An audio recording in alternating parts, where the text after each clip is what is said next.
Mentah perlu warak HP ke kubur. Kacaka spai hajan Iran. Kalapan krek lut. Bani kun hakatma. Tongan isngap. Petengga mereka ban penklannya kejaka spai jongka hajan Iran. Watlah dah kejengikan nuklear kadang nyat.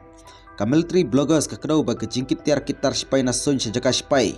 Daga Air Mobility Command AMC US Air Force kadang yai peteng. Ka military bloggers Ocean Defenders kaong. Pak ka Amerika lai sepatam ki military hardware delivery flight sa Middle East haki lai teo balalek.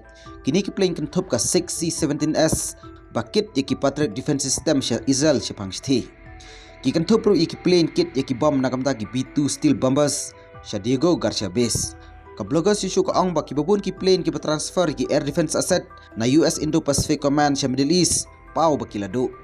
Ka Ocean Defenders harensan social media X ka ong nado benai match arp artarik palak lai sepatili ki C-17S, C-5S, C-130S, KC-135S, bat KC-46S baling siya ka Air Mobility Command.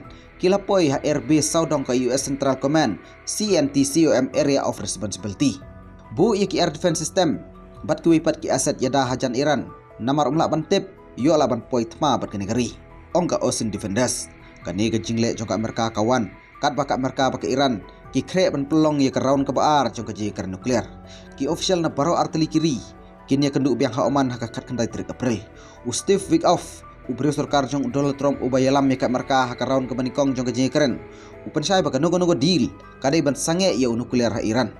Hakas ngi baar ka Islamic Revolutionary Guard Corps IRGC kumjo ka maham ya mereka baka nogo jikaren halor ke bor sipai jong ke Iran ha peneng ke jikaren.